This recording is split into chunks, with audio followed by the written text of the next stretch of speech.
Welcome back to Soar Financially, everybody. Thank you so much for joining us here in the studio in Vancouver. My name is Kai Hoffman. I'm the @JRMining guy on Twitter and the CEO of the Soar Financial Group. I'm really looking forward to this conversation today because it's the first time we're doing it in person. My guest has been on various online formats that we've hosted over the years. It's the first time we're meeting in person. It's no other than Ross Beaty, mining billionaire, entrepreneur, and of course, chairman of Equinox Gold. Ross, it's fantastic to have you here in the studio. I have to admit, I'm a bit nervous. I'm glad to hear that. You should always be tense and excited. It's just like a little under pressure, right? So I was worried about sleeping in. Me too. Like, great, Kai Hoffman. Come on. Appreciate that. No, I'm blushing. Now I'm really nervous. Okay. No, Ross, appreciate you coming in. I mentioned to you, let's start with the macro scene a little bit. Last time we had you on was about 5 months ago. Yeah. We did this virtually, and we called it Sentiment Check Gold. Yeah. It feels like nothing's gotten really better. So tell us a bit more about it. Nothing's got better. Nothing's got worse. It's been a weird little 5 months, I guess. Summer is almost like it just didn't happen. There was nothing that went on. Gold kind of bounced around a little bit up, a little bit down, a little bit sideways, and it hasn't been very exciting. But I'm guessing that some more exciting things are bound to happen this fall, and I'm hoping they're going to be on the upside. So, but quite frankly, it is a bit of a wonky market right now. Things are wobbly economically. The U.S.-China situation, Chinese growth. What's going on with the dollar? It could kind of go almost every way. What's going on with interest rates and the Fed? Quite frankly, it's wobbly, and I don't have a crystal ball. I don't really know precisely. I had strong convictions on gold, and generally speaking, I was right for the last say 5 years. But at the moment, I have to say the fundamentals are still pretty good. Strong demand. Flat supply, that's usually pretty good for price. And then you have all these macro things that could happen, like an easing, for example, like a decline in the dollar, like, for example, a correction in the major stock market. And all of those are going to be good for gold. But gold's in pretty good shape for producers like us, 1920, 1930, 1950, in that range. It's a very good price for us. We're making good money. In fact, most of the gold space is making pretty good money. So it's okay. We're not unhappy, but I guess I have a very strong conviction gold's going to continue to shoot higher, and we'll go through its all-time high sometime soon. I don't know what soon means, but it's I'm going to say within like a year or two. Like, I have very strong conviction gold's going to blow through 20. I think it's about 2,200. That's the all-time high in current dollars. Interesting. Yeah. Gold is, I don't know, it's a bit puzzling to me. I've asked other guests in my interviews as well. Like, are you surprised that gold is actually hanging in? Because now the dollar's a little stronger, but it's hanging in there. It's hanging in there. I know it's doing pretty well. Like I said, I'm not unhappy with where it is. It could have gone either way, and the fact that it's still over $1,900 is actually very bullish. So when things change, it will go higher. It'll blow through 2,000, I think, and then I think maybe to new highs. So, in the face of all kinds of negative sentiment, gold has done really well. And demand stays strong, and it's both.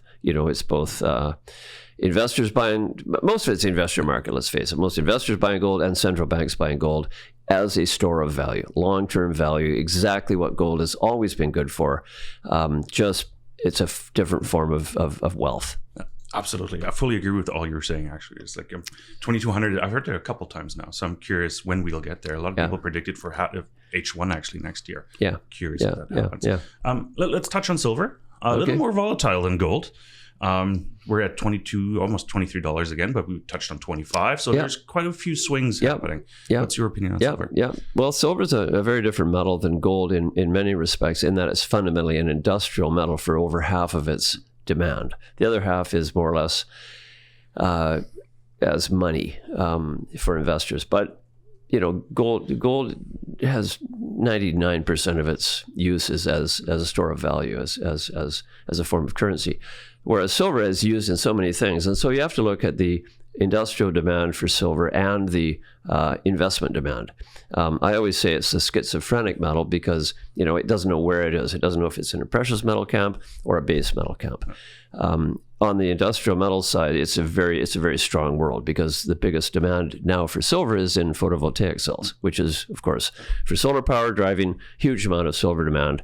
And it's an electronic metal, so it's used in everything digital, everything electronic. And that's really driving its long-term strength as an underpinning of current prices. But the real volatility in silver will be, again, following gold.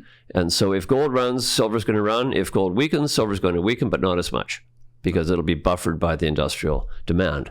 On the supply side, there's not a lot of new silver coming out of new mines, so it's kind of like gold. It's kind of flatlining right now on the supply side, which is a bullish factor. If you have rising demand and flat or declining supply, you're going to have higher prices. Absolutely. So I see that happening for silver too.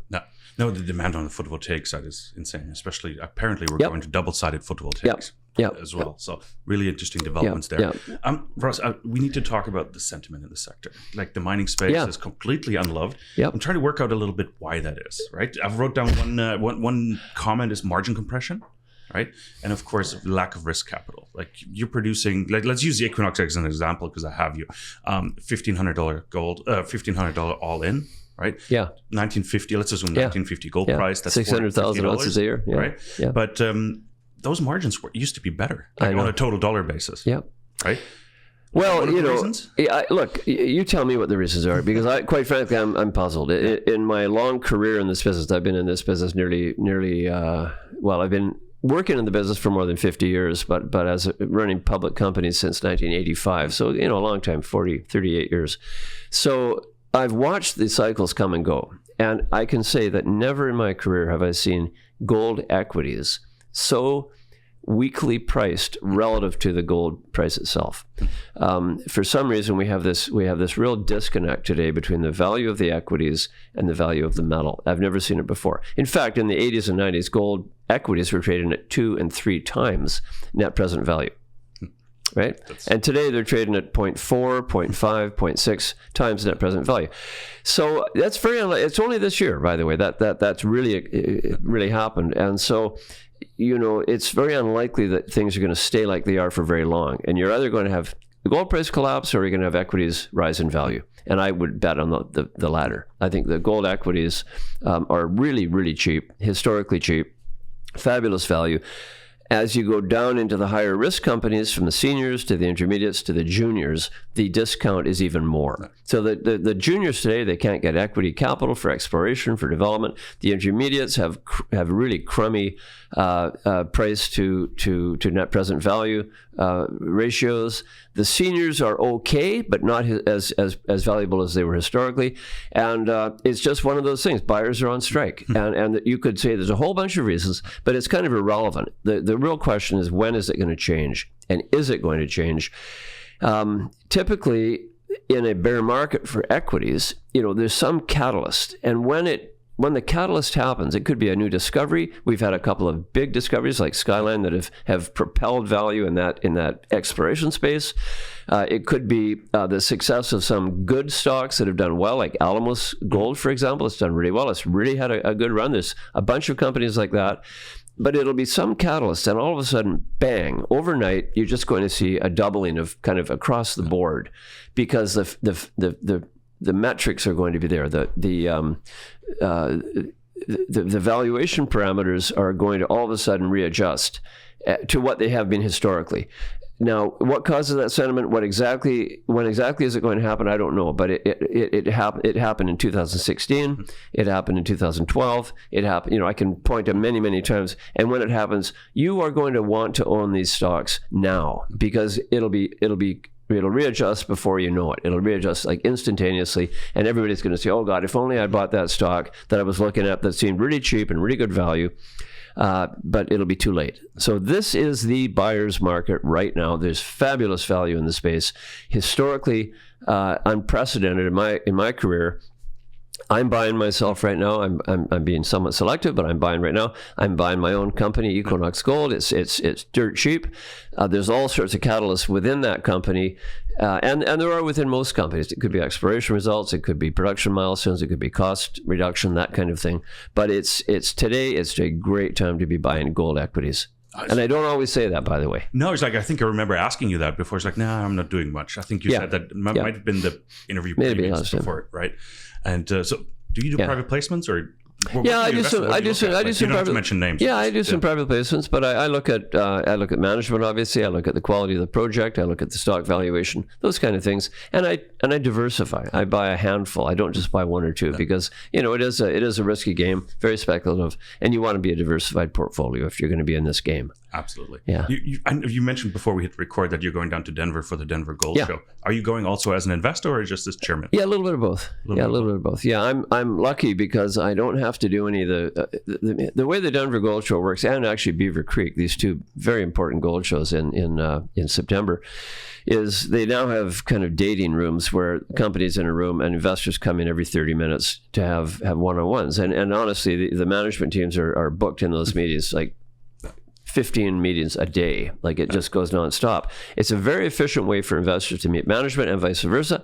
And then there are also meetings between large companies and small companies with the large company management teams looking at the juniors for a potential acquisition. So there's all this kind of dating going on. And luckily I don't have to do that. So I'm able to kind of wander around, go to some of the talks, listen to some of the management teams present, talk to people about potential deals, and just do that kind of fun stuff. Just get the lay of the land, and then I can help to, my role in Equinox is as chair is obviously running the board meetings, but also overall strategy, finance, sentiment change, and how that's going to change our attitude about acquisitions, about developments, that kind of stuff. Those are great conferences. Oh, absolutely. It's the best, among the best in the whole year. Absolutely. No, I used to go regularly, but my daughter's birthday is always in the middle of it. So I got to wait for another year. So it's on a Friday, so I can at least enjoy the first 2 days of it. So, but sentiment, you mentioned as well, like sentiment check. Like, what do you expect the mood going to be like? Because I've been looking for a GIF actually online that I could post on Twitter where you put a dollar bill in the middle and everybody jumps on it. Yeah. Right? That's what it feels like a little bit. Yeah. Well, I mean, I'm a kind of an unrepentant bull on gold. I just love the metal, and I think it's done well, and I've generally speaking been right on getting the cycles right. So we're still in a bull cycle for gold for sure, and there's a lot of macro things that can change in the fall that will really help gold. The equities are, of course, the same kind of thing. There's going to be a sentiment change, and there's going to be a revaluation, and it's going to be, I think, a very positive one upward, because it's very hard for them to go down in value now. It's just the right time to be buying if you're looking to be an investor in the space. What that trigger is going to be, though, it could be one of a dozen things, Kai. It could be a weakening of the dollar. It could be easing by the Fed. It could be more of a revaluation upwards of the Chinese market. It could be a collapse of the main markets. It could be continuing wipeout of Bitcoin. It could be all these alternative investments, and people realizing, you know what, for 5,000 years, gold has actually been a very, very solid investment in terms of maintaining purchasing power. Even in the last 5 years, it has been the last 10, the last 20. Let's go back to gold. It's a proven thing. Let's not toy with the meme stocks and all these other kind of flavors of the month. And let's go back to something that's historically kept its value as just insurance. Everybody should own some gold. And actually, if you want the real leverage, you own the gold equities. Absolutely. The less risky, totally. The optionality, the less risky are the big guys, the best leverage and lowest risk are the intermediates like Equinox, and then the highest risk but the highest leverage are the juniors. Well, if Newmont, you can get 4.7% dividend yield right now as well, and you get the upside, right? So just as an example, there's a dozen companies like that. Barrick, Newmont. I mean, there's a whole Pan American. Equinox, I can't wait for us to pay a dividend. It's not far out, by the way. It's not far out, but it's the only reason those dividend yields are so high is because the equity valuations are so low, right? Yeah, but that's the opportunity. That's the opportunity, for sure. Coming back to the conferences real quick, because I want to ask you, have you heard any rumors? Is there anything happening at the conferences? I know you're tuned in, right? So it's usually a good time for a bigger announcement, either right before Beaver Creek or more often before Denver Gold. Sure. Well, I'm not really tuned in. I mean, I certainly know opportunities. We're always looking for, smart deals with Equinox Gold. I'm always thinking that. It's been something that I've done all my life. I've done a ton of merger and acquisition work in my career. A ton, like dozens and dozens of deals. And you probably are going to see something come out of Denver. these companies, the thing about mining that people always have to remember is it is a declining industry every single minute. The actual mining industry depletes its reserves every second. It's a non-renewable industry. So companies must either discover or buy in order to maintain their production or even increase their production. So it's inherently got a lot of M&A work intrinsically in it. And the other reality is scale does matter these days. It matters more than it's ever mattered. That's one of the fundamental reasons I did a lot of M&A to build Equinox Gold quickly, because scale is important. You have more liquidity for investors. You have better multiples. You have better access to big capital pools, the ETFs, for example, large investors. So there's all sorts of reasons why it makes sense today. And that's what often also drives M&A work, is the 1 and 1 is 3. If you can put two companies together, each of which has, high overhead, for example, put them together instantly, you got a better multiple and you get rid of all those wasteful overhead costs.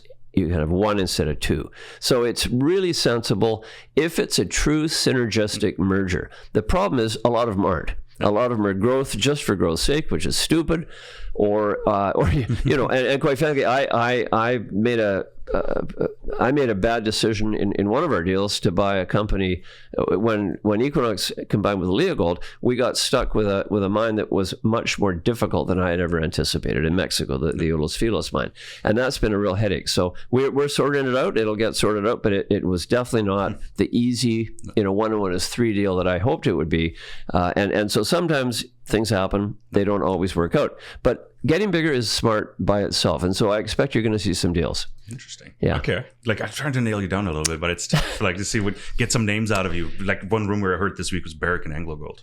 Yeah, well, Barrick, I mean, people want to see something. I saw Mark Bristol last week in London, had dinner with him, and he's a lovely guy, wonderful guy. I have huge respect for Mark. And that's the one company that I'm actually, I don't know any of this, the secrets behind the wall, but I mean, Barrick is the one company that's kind of lost out to Newmont for the sort of the flavor of the month. He has all manner of excuses for that, and I mean, Mark is great, so I'm just going to let him, for his shareholders, they're happy, I hope, and but I would expect something coming out of Barrick fairly soon. Yeah.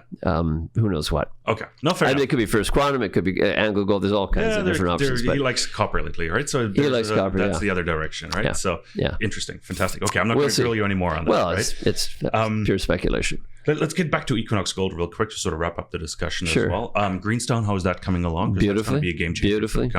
Beautifully on time, on budget. Should be producing gold very soon in the next 4 or 5 months. Yeah, so real soon. We're almost finished construction. We've got an analyst tour happening today and yesterday. We have a whole raft of people going through, so you can read what they say, later this week. Yeah. But it's looking good. It's almost done, and 1.6 billion Canadian project's a big mine construction.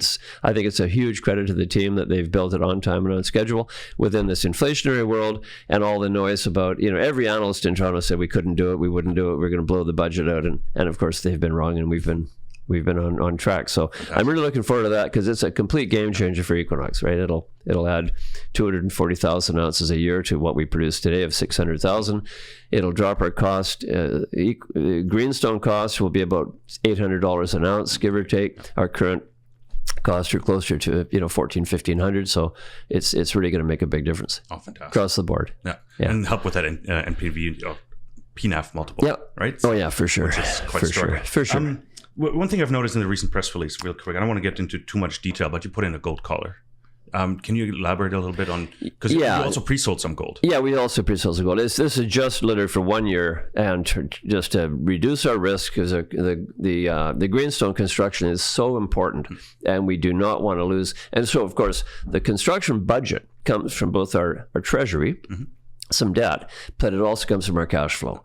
And we protect our cash flow by doing that collar. So we have a minimum of 1,900, a maximum of 2,100 for a very small number of ounces, but that actually protects the cash flow, so we can actually, complete Greenstone on budget and actually have the funding to do that. Fantastic. So it's just prudent financial management with a small amount of our gold, and it'll all be unwound this time next year. You mentioned something earlier about acquisitions for Equinox, that you're waiting for Greenstone to add. Yeah, for sure. Is that sort of still the plan? Like, let's get Greenstone up and going before we look at anything else? Well, or looking. I can say that we are so confident Greenstone's over the hump now. I've been frozen out of doing anything for 2 years while that's all happening. We had to make sure, like that was so important to get right. And we now feel very confident that is now right. So we can start looking at other opportunities. There are great opportunities in the space. But of course, we have to be constrained by all kinds of things. But I mean, I just want, my ambition with Equinox is pretty simple. It's to build a world-class, like senior gold producer fast and get those multiples and get that higher valuation and get and build a really big company that has humongous leverage to higher gold prices. That's been the mission of the company, pure and simple, since day one. So far, so good.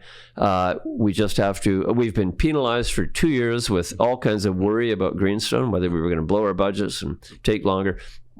As soon as the confidence in the market is there that we have actually met our targets, and it should be like this month or next month. Right now, I think we're going to have a better price, and all of a sudden we're going to have opportunity to do other things if there's the right value. Once the penny drops, sort of the market realizes, like, okay, as you said, they're over the hump. So this month, next month, soon. I don't know exactly when it's going to be, but definitely if there's a really good opportunity, we want to see it. In the Americas, you're going to see. Yeah, we're going to stay in the Americas. Yeah, I'm not. Well, a little bit Africa. Yeah, for example. One very last question I wrote down is that I've been hearing a lot about Brazil lately. Yeah. You're obviously very active in Brazil. You have a few mines in Brazil. Yeah, too. Four. Yeah. Right. So what's the landscape like? Oh, Brazil. It feels like it's coming up as a new mining jurisdiction. Brazil is fabulous. I've worked all my career in the Americas. Every single country I've worked in Central America, North America, South America. I just know the countries backwards and forwards. And I used to love Peru. Peru's a bit topsy right now. I used to love Chile. Chile's upside down. Argentina's always been a mess. Bolivia, it used to be a mess. It's actually been pretty good for the last 10 or 15 years, but it has a lousy investment climate, generally speaking, because they have a socialist government, but they've actually been very friendly to mining. Ecuador is a bit of a mess. Colombia is a bit of a mess. So, all these countries that used to be really good for mining, they're uncertain. There's all kinds of, noise and a lot of economic nationalism by let's just say, how can I be polite here? Not very investor-friendly governments. That's the politest way I can put it. And all the while, Brazil has got better and better and better. So we've been there 5 years. I never was operating in Brazil until 2018. We built our first mine there. We acquired 3 more. We built our first mine, we acquired 3, we sold 1, and we built another one. So now we have 4. It's a great place. We have 4,000 people in Brazil. 100% Brazilian. They're great engineers, geologists. Capital markets are good there. I